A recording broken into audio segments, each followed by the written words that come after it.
ഞാൻ വാസവദത്ത നാരായണ കൈമൾ. എല്ലാവരും എന്നെ രക്ഷകൻ വാസവദത്തൻ എന്ന് വിളിക്കും.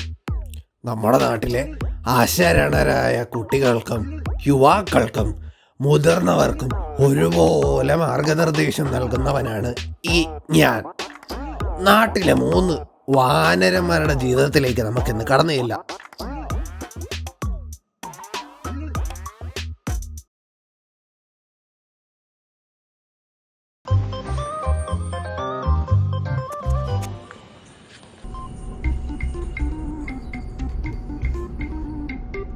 എടാ മോനെ, നീ ഏത് നേരവും കുന്തക്കാലയിലിരുന്ന് ഡിസ്കാപ്പട്ടിയും കുത്തിക്കൊണ്ടിരിക്കുവാണല്ലോടാ.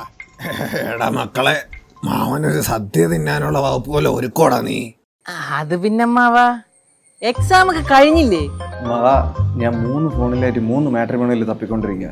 മാംഗല്യസൂത്രം, ദാണ്ഡേ കല്യാണം, മാംഗല്യം ടണ്ടു നാനേന. 3ലും 3 വഴിക്കാണ്. ഏതെങ്കിലും ഒരു വഴിക്കൊന്ന് എത്തിക്കട്ടെ. എടാ കൊച്ചേർക്ക, നീ എങ്ങോട്ടാടാ ഈ കൊട്ടത്തേങ്ങ പറഞ്ഞേ? നിനക്ക് പണിയൊന്നും ആയില്ലടാ മക്കളെ.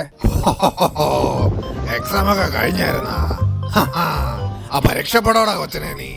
അമ്മാവ, കുണ്ടനഹള്ളിയിലെ അടിബാസിന്റെ കമ്പനിയിൽ നിന്ന് സൂപ്പർവൈസർ പണിക്ക് ഒരു ലെറ്റർ വന്നിട്ടുണ്ട്. ഞാൻ ഉടനെ അങ്ങ് പോവും. രക്ഷപ്പെട്ടാ മതിയായിരുന്നു. പണ്ട് ഞാനും എഴുതിയിട്ടുണ്ടായിരുന്നതാ പരീക്ഷ ഒരു 5-6 എണ്ണം. കൊടുക്കാൻ കള്ളാസ് വന്നപ്പം 4 എണ്ണത്തിന് മുട്ടയാ കിട്ടിയത്. മുട്ട. അല്ല, ഈ പരീക്ഷയിൽ ജയിക്കാനും മാപ്പുറത്തുനിന്നുള്ള പിടിപാട് വേണം മക്കളെ, പിടിപാട് വേണം. പക്ഷേ മക്കളെ, ഒരേ സമയം 3 വഴിക്ക് ഇറങ്ങിയാലേ മുങ്ങിപ്പോന്നാ. അമ്മാവാ, ഒരേ സമയം 3 വഴിക്ക് ഇറങ്ങിയ ഒരു വഴി മുങ്ങിപ്പോയാലും വെച്ച 2 വഴിയെങ്കിലും കാണുമല്ലോ. അതുകൊണ്ട് ഇപ്പൊ 2 വഴി തെളിഞ്ഞു വന്നിട്ടുണ്ട്. പോയി കാണാനുള്ള വെയിറ്റിംഗില്ല. രക്ഷപ്പെട്ടാ മതിയായിരുന്നു. പണ്ട് എനിക്കും ഇതുപോലെ സൂപ്പർവൈസർ പണിക്കൊരു കള്ളാസ് വന്നിട്ടുള്ള ആടാവേ. അറിഞ്ഞിട്ടെന്താ, ഒടുക്കം കമ്പനിയും തപ്പിച്ചെന്നപ്പോ കമ്പനി എടുത്തെടുത്ത് കപ്പലണ്ടി പോലും ഇല്ല. എന്താ കഥ? ആടാ മക്കളെ, ഞാനും പണ്ട് ഇതേപോലെ കാത്തിരുന്നതാ. ഒടുക്കം കാത്തിരുന്ന് ഞാനും മേലിഞ്ഞ് പാലും പണിഞ്ഞ് രക്ഷപ്പെട്ടാ മതിയായിരുന്നു.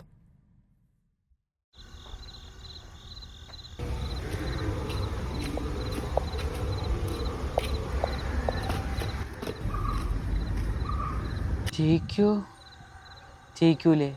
വല്ലോ കൊടുങ്ങോ? നീ എന്താ ഗ്രൗണ്ടിലോട്ട് വരാത്ത? എടേ, ആ വാസമാവനെ ഇവനെ എരിച്ചിലേറ്റ് വിട്ടേക്കുക. തോക്കൂ. ഇതൊക്കെ ഒരു വിഷയമാണടാ. ഞാനൊക്കെ ഇവിടെ പഠിച്ചിറങ്ങി ഒരു പണിയില്ല, അതാ പറണ്ടി. പിന്നെ ഇങ്ങേർക്ക് ഇതൊന്നും അറിയണ്ടല്ലോ. ജോലിയായി, ശമ്പളമായി. അണ്ണനും പ്രശ്നമൊക്കെ ഉണ്ട്. അണ്ണന് പെണ്ണ് കിട്ടായില്ലെന്നും പറഞ്ഞ് വളഞ്ഞിട്ട് ചൊറിഞ്ഞിച്ച് വിട്ടിരിക്കുകയാണല്ലേ വാസുമാണ്. അപ്പൊ എനിക്ക് മാത്രമല്ലേ, 2 പേർക്ക് വേഷ കിട്ടിയല്ല. ഞാൻ വിചാരിച്ചു എനിക്ക് മാത്രമേ കിട്ടിയുള്ളൂ. എടാ, ഞാൻ നേരത്തെ ഗ്രൗണ്ടിൽ പോണ വഴിക്ക് അങ്ങേരെ മുമ്പിൽ ചെന്ന് ചാടി. അങ്ങേര് എനിക്ക് ജോലിയായില്ലേ, കൂലിയായില്ലേ. അവസാനം അങ്ങേര് കപ്പലണ്ടി കച്ചവടത്തിന് പോയ കഥ പറഞ്ഞിട്ടാണ് എന്നെ വിട്ടത്. ഈ ലൈഫിൽ എങ്ങനെ രക്ഷപ്പെടാനാ? എടാ മോനെ, 10ാം ക്ലാസ്സിൽ 10A+ വാങ്ങിച്ചപ്പം ആ 10ാം വാർഡിലെ പ്രസിഡന്റ് വന്ന് എൻ്റെ അടുത്ത് പറഞ്ഞതാ, മോനെ നീ ലൈഫിൽ രക്ഷപ്പെട്ടെന്ന്. എന്നിട്ട് ഞാൻ രക്ഷപ്പെട്ടാ? ഇല്ല. പിന്നെ 12 കാലം തലയും കുത്തി കിടന്ന് പഠിച്ച് 12ന്റെ പടി കിടന്നപ്പോഴും മിനിമം 12 പേരെങ്കിലും പറഞ്ഞതാ ഞാൻ ലൈഫിൽ ഇനി ജോറാണെന്ന്. എന്നിട്ട് ഞാൻ ഒരു ജോറും കണ്ടിട്ടില്ല. പിന്നെ നേരെ ചെന്ന് കയറുന്നത് എൻട്രൻസിന്റെ കോട്ട കൊട്ടാരങ്ങളിലേക്കായിരുന്നു. മയൂരങ്ങൾ. അവിടെ നിന്ന് എങ്ങനെയൊക്കെയോ പഠിച്ച് ഒരു സർക്കാർ കോളേജിൽ അഡ്മിഷനും വാങ്ങി സർക്കാർ കോളേജിൽ കയറി പഠിച്ച് സർക്കാർ കോളേജിൽ നിന്ന് ഒരു ഡോക്ടറായിട്ട് പുറത്തോട്ടിറങ്ങിയപ്പോഴും അമ്മച്ചിയാണ് ഞാൻ വിചാരിച്ചതാ ഞാൻ ജീവിതത്തിൽ ശരിക്കും രക്ഷപ്പെട്ടെന്ന്. എവിടെ ഡോക്ടറായ പുറത്തിറങ്ങി പഴകണം, പരിചയം വരണം, അനുഭവജ്ഞാനം ഉണ്ടാവണം.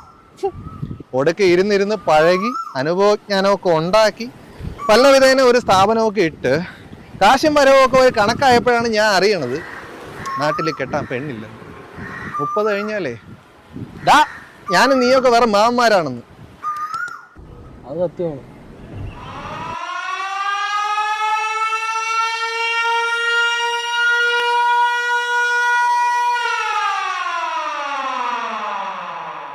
ഇന്ത്യയിൽ ജനസംഖ്യയുടെ 35% വ്യക്തികളും പാനിക് അറ്റാക്ക് കാരണം ബുദ്ധിമുട്ടുകൾ അനുഭവിക്കുന്നവരാണ്. ജീവിതത്തിൽ ഒരിക്കലെങ്കിലും പാനിക് അറ്റാക്ക് കാരണം ദുരിതം അനുഭവിക്കാത്തവർ നമുക്ക് ചുറ്റും വിരളമാണെന്ന്. ആൻസൈറ്റി അറ്റാക്കിനെതിരെ പടപൊരുതി ജീവിതവുമായി മുന്നോട്ട് പോകുന്നവർ ധാരാളമുണ്ട് നമുക്ക് ചുറ്റും. പ്രത്യേകിച്ച് യാതൊരു കാരണവുമില്ലാതെ, പ്രത്യക്ഷമായ യാതൊരു ഭീഷണിയുമില്ലാതെ അകാരണമായ ഒരു ഭയം ഉള്ളിൽ ഉണ്ടാകുന്ന ഒരവസ്ഥയാണ് പാനിക് അറ്റാക്ക് എന്ന് പറയുന്നത്. നമ്മുടെ ഹൃദയമിടിപ്പ് ക്രമാതീതമായി ഉയരുന്നു, ശരീരം മുഴുവൻ വിയർക്കുന്നു, ശരീരം മുഴുവൻ നമ്മുടെ നിയന്ത്രണത്തിൽ നിന്ന് നഷ്ടമാകുന്നു, നമ്മൾ അങ്ങ് മരിച്ചു പോകുന്നതായ ഒരു ഫീലിംഗ്. ഇതെല്ലാമാണ് പാനിക് അറ്റാക്കിന്റെ ലക്ഷണങ്ങൾ. പാനിക് അറ്റാക്ക് ഉണ്ടാകുന്ന സമയത്ത് അതിനെ നേരിടുന്നതിനായി നമ്മുടെ കൊച്ചുകൂട്ടുകാരൻ ആൻജോയ്ക്ക് പറഞ്ഞു കൊടുത്ത ഒരു ബ്രീത്തിങ് എക്സസൈസ് ആണ് ഇന്ന് നിങ്ങൾക്കായി ഷെയർ ചെയ്യാൻ പോകുന്നത്. 4-7-8 ബ്രീത്തിങ് ടെക്നിക്. 4 കൗണ്ട് ഇൻഹെയിൽ ചെയ്ത് ശ്വാസം ഉള്ളിലേക്ക് എടുക്കുക, 7 കൗണ്ട് ഹോൾഡ് ചെയ്യുക, 8 കൗണ്ട് ശ്വാസം പതിയെ പുറത്തേക്ക് എക്സെയിൽ ചെയ്ത് കളയുക. Inhale 1 2 3 4. Hold there 1 2 3 4 5 6 7. Exhale 1 2 3 4 5 6 7 8. Thank you. ഇത്തരം വ്യത്യസ്തകരമായിട്ടുള്ള അറിവ് പകരുന്ന വീഡിയോകൾ ഇഷ്ടപ്പെടുന്നവരാണ് നിങ്ങളെങ്കിൽ തീർച്ചയായും ചാനൽ സബ്സ്ക്രൈബ് ചെയ്യുക. നിങ്ങളിപ്പോൾ കാണുന്ന doctors infotainment. Signing off from you is none other than doctor Ganesh Krishnan MT.